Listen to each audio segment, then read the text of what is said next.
Kami menyadari bahwa P3K paruh waktu ini merupakan solusi yang belum menjawab keinginan dari masyarakat ya, yang penuh pengabdian dan menginginkan kepastian kesejahteraan gitu. Ini hadir sebagai solusi setengah hati. Tetapi mari kita sama-sama menahan diri dan terus memperjuangkan ini dengan jalur yang tepat agar ke depan pemerintah lebih bijak dan adil dalam menjawab problem-problem yang ada di dalam masyarakat. Karena dengan keadilan, birokrasi ini bisa berdiri tegak dalam melayani bangsa ini.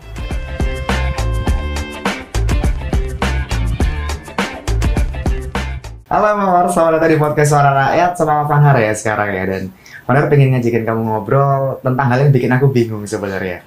Kalau kamu scroll sosmed itu kan ya beberapa waktu lalu P3K ini rame lagi. Ramenya itu karena tiba-tiba muncul istilah baru yang pas aku lihat aku mikir, apa sih gitu kan, P3K paruh waktu. Jujur, Fanhar nggak pernah denger ini sebelumnya. Nah, daripada kita bingung sendiri ya Mawar, aku sama kamu podo bingung nih, nggak nyelesaikan masalah. Tak datengin langsung Pak Karya. Sama Fanhar sudah ada Bu Dr. Hajah Laili Abida, SHGMM. Assalamualaikum Bu. Misalnya, Akhirnya bisa ngobrol lagi kita Bu ya. Dan memang ini rame banget loh Bu soal P3K ini. Kenapa tuh memangnya ramenya ini kenapa tuh Bu? Ya, karena isu ini hari ini sangat seksi ya. Isu ini muncul kan karena pemerintah itu mencari cara yang cepat untuk mengakomodir jumlah tenaga honorer yang sangat besar dengan sistem paruh waktu begitu. Yang pasti berharap ya bisa mengurangi beban anggaran. Itu pemerintah. Sedangkan publik pasti resah dan khawatir karena solusi ini kan belum ada komitmen yang jelas. Akhirnya menjadi sorotan nasional dan hari ini sudah mulai BPSDM itu mensosialisasikan agar tidak terjadi pergejolakan pada masyarakat. Jadi posisi teman-teman DPR Bu, ini kan masyarakat sudah resah gitu kan. Pripun teman-teman panjenengan kan sekarang di Komisi A tuh Bu. Pripun Bu? Ya, kita DPR punya peran yang sangat kuat ya dalam hal ini, khususnya Komisi A ya, berusaha mendorong bagaimana kesejahteraan masyarakat dalam berbagai segmen, utamanya di segmen pendidikan ini menjadi prioritas. Maka ini harus teratasi dengan baik, harus ada tersedianya anggaran. Oke. Jadi memang sudah difasilitasi, nggak perlu khawatir ya. Barang baru memang bikin resah, tapi tenang aja, nggak sendirian kok kamu. Jadi kamu yang resah karena isu ini, teman-teman DPRD Jawa Timur, Bu Laili sama kolega-kolega Bu Laili itu akan mendorong juga Bu ya. Iya. Reaksi awal tapi bagaimana Bu Laili? Teman-teman di lapangan, teman-teman honorer yang panjenengan temui? Yang pasti ya merasa kecewa karena sudah bertahun-tahun dalam pengabdian, mereka berharap kan seperti dulu P3K penuh waktu. Tetapi karena kemudian ada redaksi baru ya dari BPSDM, sehingga kita bagaimana berkomunikasi dengan BPSDM untuk memperjelas hal ini. Juga kami ke Direktorat Jenderal Sumber Daya Air Kementerian di Jakarta ya, agar ada pemberhentian, tidak ada pemberhentian ASN dan P3K supaya tidak ada pergejolakan dan terus kita selalu mendampingi sampai pada advokasi. Wow, berarti memang sudah ada upaya Bu ya. Tapi kan kadung grundel Bu, honorer-honorer ini. Kalau pesan Bu Laili pripun, jalani aja dulu atau gimana nih Bu? Kita sebagai rakyat ya kita melakukan yang terbaik hari ini sambil terus berusaha mendorong pemerintah untuk bisa mengembalikan seperti dulu. Oke. Supaya ya ditata ulang gitu lah Bu ya. Supaya porsi-porsinya pas gitu ya. Indonesia emas itu kan butuh generasi muda juga gitu Bu. Utamanya pendidikan kan. Nah itu dia. Kalau dibiarkan berlarut terjebak di keresahan-keresahan yang kayak gini, sia-sia, waktunya habis loh Bu. Tapi kalau menurut panjenengan Bu, kalau menurut Bu Laili sendiri, masalah yang paling mendasar dari sistem honorer yang ada itu apa tuh Bu? Ketidakpastian status yang pasti ya. Tapi ini sudah mulai disosialisasikan oleh BPSDM dan memberi pemahaman kepada terutama kepada P3K paruh waktu ya. Yang hari ini pastinya tidak mudah langsung menerima itu, tetapi ini merupakan solusi yang terbaik daripada tidak tercover semua. Jadi akhirnya solusinya menjadi P3K paruh waktu seperti itu. Oh gitu, jadi memang ya ini solusi yang terbaik untuk saat ini nih, untuk solusi saat yang ini, terbaik iya. ya. Tapi semoga tidak akan lama. Dan Oke. kemudian ada perubahan regulasi lagi, pemerintah menambah anggaran sehingga pemerintah memberikan sesuatu yang diharapkan oleh para ASN. Oke. Jadi kalau kita bicara untuk saat ini ya udah jalani dulu aja gitu kan. Sambil ditata pelan-pelan. Kalau langsung ditolak kan nanti malah solusinya nggak muncul-muncul Bu ya. Terlanjur udah ditolak terus malah terjadi malah yang nggak diinginkan, malah kasihan gitu kan. Tenang aja, di backup kok. Jadi teman-teman yang kemarin resah itu di backup juga sama dari Bu Lely dan kolega di DPRD Jatim Bu ya. Nggak dibiarin sendirian. Pun pemerintah juga kayak gitu. Dari eksekutif pun sudah ada upayanya Bu ya. Teman-teman BPSDM juga sudah mulai meramu ulang gitu kan. Sambil didorong biar nggak. Betul. Tenang aja, kamu nggak sendirian kok. Tapi kalau P3K paruh waktu itu Bu ya, sebenarnya bisa menjawab permasalahan yang jadi sambatannya teman-teman itu nggak sih Bu? Sistem P3K paruh waktu itu sendiri? Ya masih setengah hati sebetulnya ya, karena kan statusnya tidak penuh yang namanya separuh gitu. Ya pasti masih menghadirkan sebuah keresahan gitu. Tapi kita di DPRD provinsi karena menjadi wasilah ya dari konstituen kita utamanya. Jadi kita berusaha bagaimana yang dulu kita tidak tahu, harus tahu sampai kepada akarnya begitu. Kemudian informasi dari BPSDM bahwa paruh waktu itu tidak kemudian setengah, tidak. Tapi ya hampir penuh sebetulnya, tetapi tidak ada TPP. Tidak ada tunjangan seperti apresiasi kinerja lah seperti itu. Juga tidak ada pensiun, itu mungkin yang menjadi sangat keberatan ya. Tapi beberapa dari P3K paruh waktu ini yang sudah menjalani itu kemudian mereka berinisiasi sendiri membuat semacam arisan masa tua begitu. Infonya seperti itu. Oke. Jadi mungkin untuk sementara waktu itu mungkin bisa dilakukan sembari menunggu kebijakan-kebijakan pemerintah yang lebih baik. Jadi sebenarnya dari teman-teman yang paruh waktu sendiri juga nggak diem Bu ya.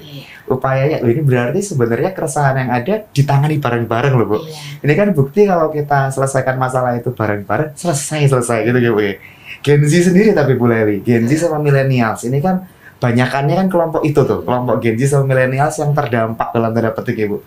Menurut panjenengan mereka memandang isu ini seperti apa Bu Lely? Ya, solusi pemerintah ini berpotensi kehilangan minatnya anak muda ya, atau Gen Z, milenial, untuk bisa punya keinginan menjadi ASN sebagai pengabdi negara begitu. Jadi dampaknya bisa sampai sana Bu ya? Habis nanti abdi negara kalau kayak gini. Khawatirnya seperti itu. Ya, tapi memang nggak apa-apa lah. Kita benahi pelan-pelan Bu ya. Saya percaya, Vaner percaya teman-teman DPRD Jatim juga nggak diem, eksekutif pun juga nggak diem. Karena ini jadi keresahan publik sudah. Jadi nggak perlu khawatir, pasti akan ada solusinya. Cuma pelan-pelan gitu kan. Karena info dari BPSDM itu Eselon 4 itu masih usia Gen Z sekitar 20 ke atas, itu masih bisa kan nanti, masih banyak waktu untuk bisa tes lagi. Gitu. Tidak menunggu 5 tahun, bahkan ketika dia punya prestasi, dia bisa diangkat sewaktu-waktu menjadi penuh waktu seperti itu. Nggak perlu khawatir berarti Bu ya, aman dong. Terutama yang usia 45, 35 sampai 45 itu eselon 3 itu sudah banyak yang penuh waktu, hanya sedikit yang paruh waktu. Yang paruh waktu banyak yang masih muda begitu infonya. Masih aman sih kalau kayak gitu. Waktunya masih panjang, jalannya masih panjang. Dan gajinya itu berkisar 2,5 sampai 4 juta. Lumayan loh Bu. Tergantung segmen. Betul. Jadi masih panjang sebenarnya, masih oke lah. Tapi kalau yang ditakutkan teman-teman honorer sendiri sebenarnya apa tuh Bu? Ya mungkin pemerintah sih sebetulnya sudah melakukan action ya dari keresahan teman-teman itu. Tapi kan tetap lagi kembali pada ini sebuah perubahan. Sebuah perubahan kan memang tidak mudah untuk langsung diterima. Itu proses. Jadi memang ya mau tidak mau harus pelan-pelan gitu Bu ya. Ketika negara cenderung mencari solusi kompromi, ini kan boleh lah Vaner bilang negara cenderung mencari solusi kompromi Bu ya. Tapi menurut Ibu bagaimana fenomena itu? Apakah ya nggak apa-apa, namanya juga negara gitu atau pripun Bu? Ya tekanan anggaran sepertinya ya. Oh iya. Pemerintah kan mencoba mencari jalan tengah sebagai solusi atau upaya supaya tidak ada pemberhentian dari ASN ya. Dan semua ini terakumulasi, ya. Terfungsikan semua. Jadi kompromi ini memang cenderung ya pasti ya ada yang dikorbankan gitu ya. Tapi kan yang diinginkan memang dari masyarakat ini pastinya keadilan. Betul. Maka ya bagaimana BPSDM ini memahamkan atau juga membuat komitmen seperti yang disampaikan di forum bahwa ketika ada kinerja yang baik itu langsung diangkatlah menjadi penuh waktu. Oke, jadi memang karena tekanan anggaran nggak bisa, memang harus itu Bu ya posisinya untuk saat ini demikian. Sepertinya begitu lah. Iya. Karena ya nanti pelan-pelan ditata lah gitu kan. Ada resikonya nggak Bu? Padahal mikir jangan-jangan karena ya oke keterbatasan gitu kan. Tapi di balik keterbatasan itu karena dipaksakan dalam tanda petik muncul resiko sosial. Apa demikian Bu Leli? Iya, protes pasti akan muncul ya karena merasa ada ketidakadilan. Dan yang kedua seperti yang saya bilang tadi, berpotensi anak muda untuk enggan menjadi ASN kemudian dalam pemerintah gitu ya. Kemudian yang ketiga pasti menurunnya keminatan, bukan hanya anak muda, bisa jadi yang mungkin yang sudah pernah tes gitu ya, tes lagi mungkin itu sudah peminatannya agak menurun. Iya, karena capek dipaksa tes Bu ya. Ya, semoga kedepannya diperbaiki lah sisi-sisi itu Bu ya. Kita mendorong terus kok Mas. Nah itu loh, jadi kamu nggak perlu khawatir. Teman-teman DPR itu mendorong terus supaya nasibmu juga lebih baik lagi gitu kan Pak. Nggak perlu khawatir.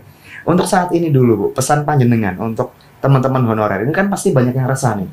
Sebelum Vander lanjut ke isu-isu lainnya, kita bikin adem dulu Bu suasananya. Pesan Bu Leli nopo Bu untuk teman-teman honorer? Teruslah semangat, lakukan yang terbaik. Kemudian berdoa dan berikhtiar. Percayalah Allah tidak tidur, dan kita legislatif sebagai wasilah rakyat ya, menyambung lidah dari rakyat, terus melakukan komunikasi yang bermuara kepada rakyat. Nah itu kan, tetap berusaha, tetap semangat. Supportnya nggak cuma datang dari satu sisi, semuanya support. Padahal masih punya banyak pertanyaan buat Bu Leli nih ya Mbak War, karena isu ini seksi kalau kata Bu Leli tadi. Kamu jangan kemana-mana, tetap di podcast Suara Rakyat.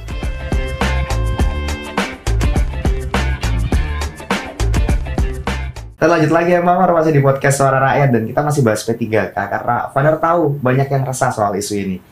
Bu Leli, kalau panjenengan sendiri melihat posisi pemerintah pusat di isu P3K paruh waktu ini pripun? Saya penasaran itu dulu Bu, karena kan ya ada kaitannya gitu kan dengan pemerintah pusat. Iya, pemerintah pusat tampaknya ingin mencari jalan aman ya, menghindari beban anggaran yang terlalu berat. Tetapi kami DPRD Provinsi Jawa Timur terus mendorong program yang dituangkan itu bisa berjalan dengan baik dan berkomitmen tentunya di dalam implementasinya. Oke, jadi memang karena tekanan anggaran nggak bisa diapa-apain Bu ya. Susah karena mau dipaksakan dan duitnya nggak ada. Tapi di satu sisi ini sudah jadi keresahan publik. Jadi mau nggak mau pemerintah harus cari solusi yang benar-benar safe ini Bu ya. Karena kalau dipaksakan malah minus, malah nanti kamu rugi sendiri gitu kan ya. Kurang lebih kan seperti itu Bu. Kajiannya tadi Bu, ketika kebijakan ini diterapkan, apakah sudah ada kajian mendalam bahwa oh ini cuman ini nih sebenarnya solusinya nggak ada lagi untuk sekarang, cuman ada paruh waktu ini aja atau pripun Bu Leli? Sejauh ini kegiatan ini dipresentasikan ya oleh BPSDM itu setengah matang sebetulnya. Oh oke. Tapi kita akan terus melakukan pengawasan yang intens. Oke, jadi memang karena mungkin konsep baru kali Bu ya. Konsep baru dari teman-teman eksekutif juga masih berusaha membuat rumusan kebijakan yang pas. Tapi nggak perlu khawatir ya, walaupun kalau kata Bu Leli tadi kan masih setengah matang. Masih dipresentasikannya setengah matang. Digoreng terus, tenang aja. Masih bisa berubah. Masih bisa berubah karena pengawasan dari teman-teman DPRD nggak akan lepas Bu ya, tetap akan dikawal dengan baik gitu kan. Tapi so far pandangan teman-teman DPRD Jawa Timur terkait wacana ini sendiri pripun Bu Leli? Sangat memberikan perhatian yang serius. Jawa Timur kan punya ribuan tenaga honorer ya, yang nasibnya bergantung pada kebijakan pusat. Maka kami perlu menyuarakan ini, memastikan bahwa kebijakan itu tidak merugikan rakyat. Oke, jadi memang masih dikawal dengan serius Bu ya, nggak dilepas kok. Jadi kamu nggak perlu khawatir ya Pak. Memang isunya meresahkan, tapi itu karena masih barang baru. Balik lagi, barang baru, teknisnya itu belum solid, dikawal terus sama Bu Leli dan teman-teman di DPRD Jawa Timur kan Bu. Tapi ketika ada paruh waktu Bu Leli ya, potensi ada ketimpangan dengan ASN yang penuh, habis gitu P3K yang penuh, P3K paruh waktu, ini ada nggak Bu potensi itu Bu? Pasti ada Mas, dan sudah terjadi ketimpangan itu ya. Oke. Karena tidak sesuai harapan masyarakat. Namun kan kami sangat berharap bagaimana terus berupaya nantinya bisa kembali menjadi ASN penuh waktu begitu. Kan biasanya kebijakan itu bisa berkembang dari asesmen, kemudian dari evaluasi ya, dari audiensi juga gitu. Pasti nanti ini akan bisa berkembang, semoga berkembangnya lebih baik. Karena memang ketimpangannya mau tidak mau, suka nggak suka pasti akan ada, karena kan porsinya berbeda gitu Bu. Tapi ya nggak perlu khawatir, keywordnya itu kan, nggak perlu khawatir, kebijakan pasti berkembang. Ketika kamu kasih usulan, mungkin pas Bu Leli reses gitu kan, misalnya kamu kasih usulan, didorong sama Bu Leli supaya bisa sampai ke eksekutif, akhirnya berkembang ke arah yang bukan lagi memperumit kehidupan empower sekalian, tapi malah akan membantu gitu kan Bu G. Amin. Nah, tapi kalau kebijakan ini kan banyak yang bilang Bu, Vanar itu lihat di sosmed banyak yang bilang ini bisa jadi bumerang politik. Nah, gimana supaya itu tidak terwujud Bu? Supaya kebijakan yang ada kemarin itu nggak malah jadi bumerang politik buat siapapun, begitu Bu? Pemerintah hari ini memang harus benar-benar mau mendengar aspirasi dari masyarakat, melakukan dialog, bukan hanya sekedar mendengar, tapi melakukan proses dialog, kemudian mengamati pelaksanaannya, mendengarkan kritik-kritik di ruang publik ya, karena kebijakan yang kurang adil ini akan pasti menjadikan pergejolakan ya. Dianggapnya transparansi dari pemerintah ini masih terkunci begitu ya, sehingga menjadikan bumerang politik. Tapi kami terus mendorong jangan sampai itu terjadi dengan mendorong terus BPSDM memahamkan kepada ASN yang memang terkena dampak paruh waktu ini. Oke, jadi memang harus ada ruang dialog Bu ya. Ruang dialog antara mereka yang terdampak dengan eksekutif dan teman-teman legislatif juga tuh Bu, biar bisa jadi jembatannya. Karena kan sambatannya kadang ini kalau kita ngomong ASN Bu Leli ya, mau sambat langsung ke atasannya ya sungkan loh Bu. Ya itu BPSDM itu legislatif ya. Akhirnya sambatnya ke panjenengan Bu. Panjenengan yang ketiban campur kan akhirnya. Akhirnya harus jadi wasilah kalau kata panjenengan tadi kan. Ya, memang ruang dialog itu penting sih. Ketika ada masalah seperti ini, kedepankan dialog, kedepankan musyawarah. Karena kan di Pancasila juga ada tuh musyawarah. Kita harus kedepankan musyawarah supaya semuanya itu tentram gitu Bu ya, kondusif gitu Bu ya. Tapi kalau menurut panjenengan ya Bu, kan pasti sudah terima banyak sambatan tuh Bu ya. Solusi konkretnya itu apa tuh sebenarnya? Kalau panjenengan boleh usul ke pemerintah gitu loh. Solusi konkretnya terkait masalah ini tuh seperti apa gitu loh Bu? Pemerintah bisa membuat roadmap ya, gitu ya, pengangkatan yang jelas dan bertahan gitu. Jangan kemudian dipaksakan gitu ya, tanpa ada komunikasi. Ada target tahunan yang transparan, tentunya, dan bisa lebih memprioritaskan tenaga honorer yang sudah lama mengabdi. Oke, jadi memang yang harusnya urut kacangnya dari yang paling lama mengabdi, Bu ya? Ya. Iya sih, kasihan loh Bu, udah lama mengabdi gitu Tapi kan. infonya dari BPSDM sudah melakukan itu. Oh, alhamdulillah kalau kayak Roadmap, gitu. jadi saya Betul-betul. semacam ada kotak-kotak, Heeh. jadi excellent itu ya. Oke. Jadi memang akan diprioritaskan yang Iya. pengabdiannya sudah lama akan diprioritaskan karena ya mereka memang butuh loh, Bu. Kasihan Bu Iya. ya kan. Misalkan sudah mengabdi 25 tahun gitu kan, Bu ya diangkat. Tapi sudah Bu ternyata ya. Sudah. Alhamdulillah. Semoga kita nanti akan melakukan asesmen. Iya. Nggak perlu khawatir. Pengawasan. Karena ya namanya sistem ya kan, luput-luput pasti ada. Tapi nggak perlu resah. Kalau misalkan ternyata ada yang di antara kamu nih yang bawa luput, nanti akan di asesmen juga sama Bu Leli sama teman-temannya supaya masuk lagi ke sistem. Vaner masih punya beberapa pertanyaan Bu, tapi Empower jangan kemana-mana, tetap di podcast Suara Rakyat.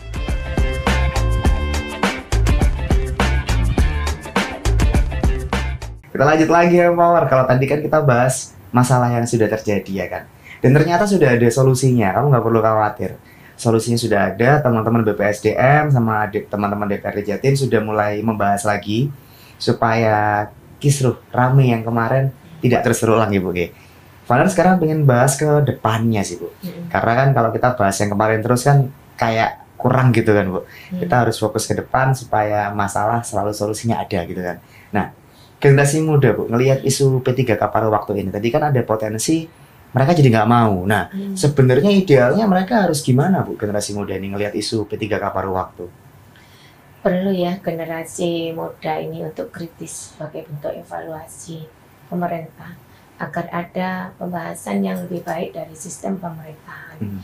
Karena yang pasti semua kebijakan menyangkut masa depan generasi bangsa ini disuarakan oleh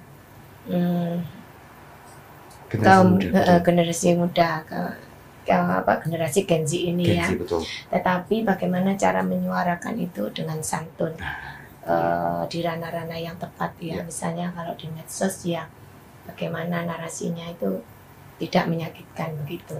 Kemudian bisa juga direses ketika kita ada reses ya, atau langsung melakukan audiensi nanti dijembatani oleh DPRD Provinsi Jawa Timur. Jadi boleh, kamu urun rembuk itu boleh gengs, boleh banget, cuman itu tadi tetap kan harus santun Bu ya. Itu keywordnya di situ karena kita mengedepankan sopan santun. Oh, Indonesia kok kan kita kan nggak dikit-dikit lucu, jangan lah kalau bisa gitu kan Bu. Tapi kalau P3K paruh waktu ini diterapkan Bu ya, ada resiko ke depannya nggak Bu? Maksudnya resikonya untuk birokrasi sendiri itu seperti apa? Kalau secara manajemen ya, resikonya adalah birokrasi ini merapuh gitu ya. Pasti pegawai tidak punya kepastian dari motivasi bekerja. Masyarakat akan kehilangan kepercayaan pada pelayanan publik ya. Negara bisa kehilangan generasi muda karena tidak ada minat atau kurangnya minat untuk menjadi ASN di negara ini. Nah, itu berarti kan memang harus disikapi serius gitu kan Bu. Motivasinya bisa hilang ASN-nya. Nah, kalau kayak gitu Bu, untuk bisa jaga semangatnya teman-teman honorer ini Bu, biar nggak patah semangat gitu. Pripun Bu caranya Bu? Ya bisa dengan bagaimana meningkatkan solidaritas dan komunikasi yang intens sehingga tidak menjadi salah paham gitu ya, agar betul-betul tahu permasalahannya gitu. Dan kemudian menyuarakan aspirasi yang pasti, jangan sampai putus asa karena perjuangan ini masih panjang. Dan kita DPRD Provinsi Jawa Timur akan mengawal suara dari rakyat ya, dan memfasilitasi tadi yang saya sampaikan untuk bisa berkomunikasi dan audiensi dengan pihak-pihak yang terkait. Nah, tapi realnya Bu, peran DPRD Jatim ketika memperjuangkan nasib teman-teman honorer itu sebenarnya seperti apa? Secara real Bu, kita memang DPRD Provinsi Jawa Timur ini mempunyai fungsi pengawasan yang bisa menyambung lidah gitu ya dari aspirasi masyarakat ya, sebagai wasilah gitu ya, penyambung, dan kami bisa mendorong kebijakan daerah itu bisa berpihak kepada yang diinginkan oleh masyarakat. Meskipun sudah ada regulasi dari pemerintah yang sudah diberikan. Tetapi dengan berjalannya waktu saya yakin akan ada perubahan-perubahan, karena menurut saya pendidikan ini sangat penting, harus dikedepankan. Karena memang ya itu memang fungsi dari panjenengan di DPRD Jatim ya, sebagai untuk wasilah. menuju Indonesia Emas. Betul, Indonesia Emas 2045 jangan sampai berubah jadi Indonesia Cemas 2045, itu nggak boleh.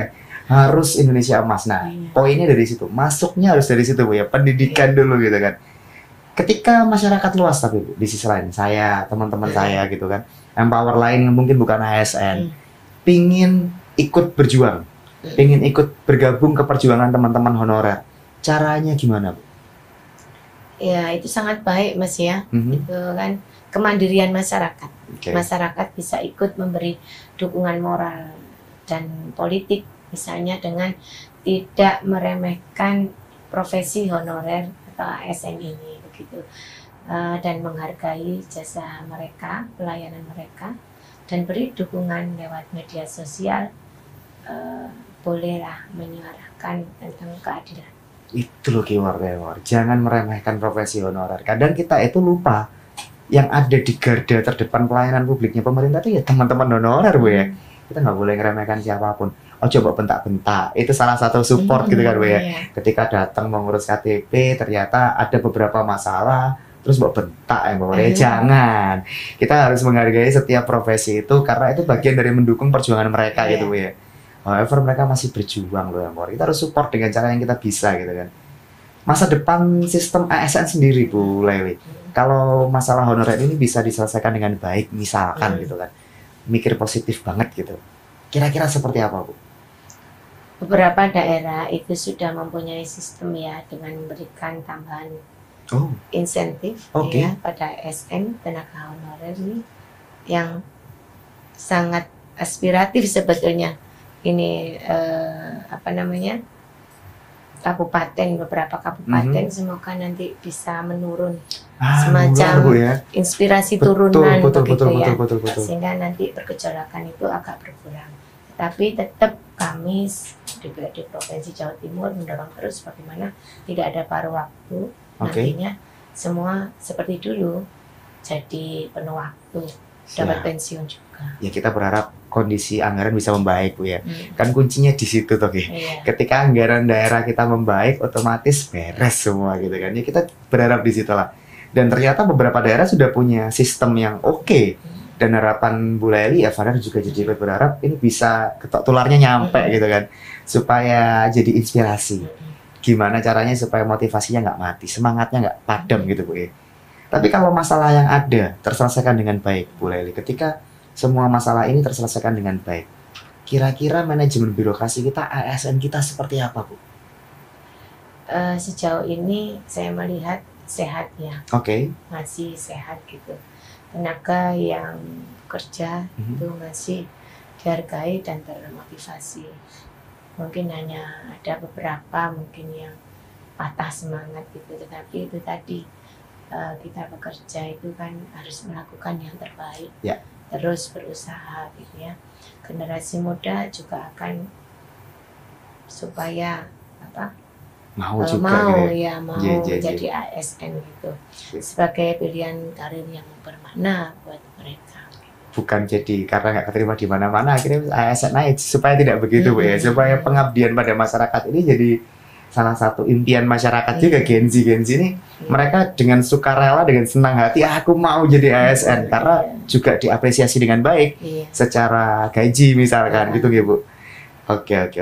Tapi kalau tadi ketika di segmen sebelumnya panjenengan kan Anda bilang karena kondisi anggaran pemerintah terpaksa main aman. Tapi harapan Bu Lely sendiri untuk pemerintah pusat pripun sebenarnya Bu? Iya, bagaimana pemerintah bisa mengupayakan tidak ada lagi paruh waktu, bisa penuh waktu seperti yang diharapkan oleh masyarakat.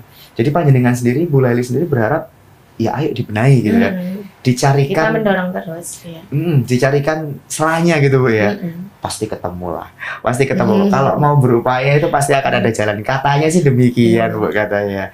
Jadi memang harapannya konkret, harapannya linear sama harapanmu semua kawan-kawan. Supaya pada waktu ini yang kemarin bikin rame nggak ada, semuanya bisa penuh waktu. Cuman Cuman kalau sekarang itu ada beberapa tantangan yang perlu solusi dulu Bu ya, nggak bisa ujuk-ujuk. Harus berproses. Nah, nggak ada yang instan ya Mawar. Yang instan itu cuman mie, iya kan? Nasi instannya nggak ada gitu Bu ya. Perlu proses itu keywordnya. Tapi kalau pesan panjenengan Bu Lely, pesan Bu Lely sendiri untuk Gen Z dan millennials terkait peran mereka. Mereka kan harus ambil peran di isu tenaga kerja kan. Salah satunya lewat honorer ini, paruh waktu ini. Itu apa sebenarnya Bu? Ya, generasi muda hari ini harus peka ya, dan peduli bagaimana agar perjuangan itu tidak hanya untuk diri sendiri, tapi untuk banyak orang. Sehingga semuanya kalau dilakukan bersama-sama itu berkemungkinan terwujudnya akan cepat. Gitu. Jangan hanya bekerja tetapi tidak inspiratif. Jadi jadilah Gen Z yang kreatif dan mandiri. Lah ya itu loh. Memang semuanya itu bakal beres kalau dilaksanakan bersama-sama. Ya kan tantangan ada, pasti ada. Tapi tantangan itu akan ada solusinya kalau dikerjakan bersama-sama gitu kan. Jangan kebalik. Biasanya ada yang bilang gini Bu, tantangan berat itu tidak akan terasa kalau tidak dikerjakan. Ini tidak boleh. Itu nggak boleh, harus dikerjakan bersama-sama. Ngapunten terakhir Bu Lely. Pesan Bu Lely buat teman-teman P3K yang sudah kadung resah Bu. Sudah kadung gelo dalam tanda petik, apa Bu? Monggo. Kami menyadari bahwa P3K paruh waktu ini merupakan solusi yang belum menjawab keinginan dari masyarakat ya, yang penuh pengabdian dan menginginkan kepastian kesejahteraan gitu. Ini hadir sebagai solusi setengah hati. Tetapi mari kita sama-sama menahan diri dan terus memperjuangkan ini dengan jalur yang tepat agar ke depan pemerintah lebih bijak dan adil dalam menjawab problem-problem yang ada di dalam masyarakat. Karena dengan keadilan, birokrasi ini bisa berdiri tegak dalam melayani bangsa ini. Nah, clear ya Mawar ya, kamu nggak sendiri ya. Semuanya sedang dikoordinasikan, semuanya sedang diselesaikan masalahnya. Nggak bisa langsung memang proses, karena obstacle-nya cukup besar. Tantangannya luar biasa berat, tapi percayalah kebijakan akan berkembang. Terima kasih banyak loh Bu Lely, insight-nya luar biasa, cukup menenangkan karena isu P3K paruh waktu ini cukup bikin heboh gitu kan, dan statement dari Bu Lely cukup menenangkan gitu kan. Wajib buat kamu share Empower episode ini kemana-mana supaya mereka-mereka yang resah, yang belum sempat nonton jadi bisa nonton. Dan kamu wajib juga buat like sama subscribe karena podcast-podcast suara rakyat lainnya bakal lebih oke lagi. Terima kasih Bu Lely sekali lagi, insight-nya luar biasa. Benar pamit dulu, Empower. Bu Lely juga pamit. Kita ketemu di episode selanjutnya. Have a good day. Bye-bye.